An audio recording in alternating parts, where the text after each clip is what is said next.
On this current path, when my 3 children, who are now 6, 7, and 8 years old, are raising their own children, the federal government will double in size, and so will the taxes they pay.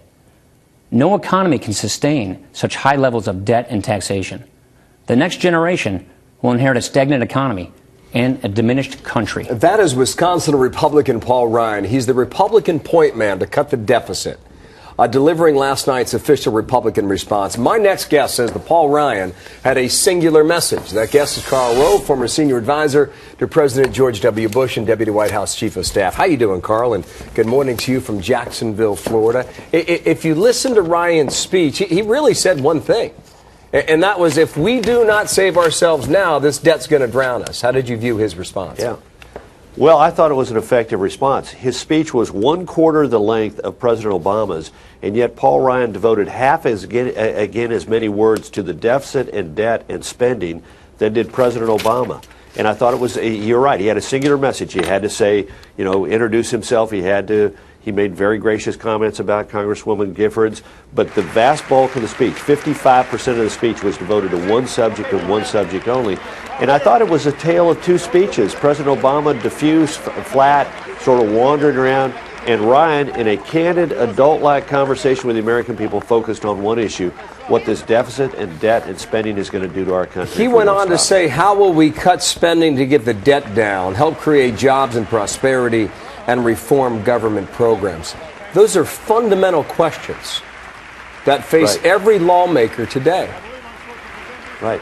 And he put it in the frame of limited government. He began to make a moral argument for why it is important for us to limit the size of government, to rein in the spending and deficits, not only because of its impact upon our children.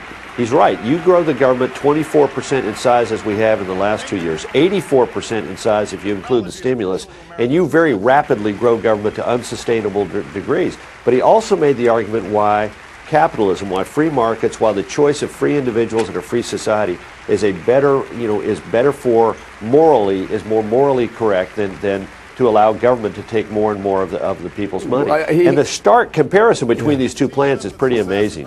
He went on to talk about Greece and the United Kingdom and Ireland and countries in Europe. And what he said was that, I'm warning you now that they did not do enough fast enough. And then he went on to say that America's best century will be considered our past century if we do not do something about it. I thought that was a foreboding message. Now, when Michelle Bachmann came on, did you hear much of a difference between her message to the Tea Party and what Paul Ryan was saying? No, not much. I mean, I thought Ryan has laid out a roadmap, and he is leading a charge to cut $100 billion out of this year's budget. And the difference between President Obama's plan and Congressman Ryan's plan, the Democratic approach and the Republican approach, is pretty stark. President Obama said, let's freeze government at this higher level that I've created, and by freezing it for 5 years, we'll save $400 billion in spending over the next 10 years.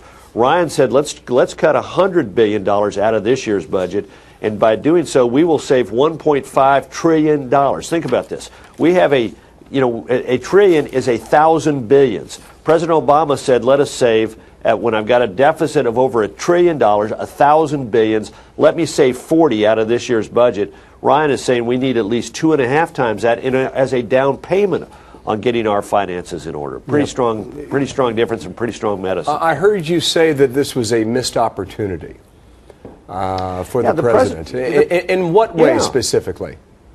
Well, the president had a chance to come out after he appointed a debt commission, after he saw the results of the November election. He had a chance to come out and lead. And instead, for example, I think Stuart Varney captured it right. He appointed the deficit commission and made a series of recommendations, and he literally spent 2 sentences, less than a full paragraph on them, and dismissed them.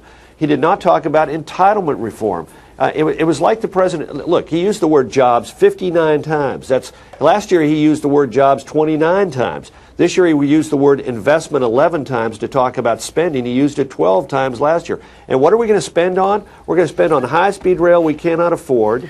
Green energy, he said it would create, quote, countless jobs. Who believes that anymore?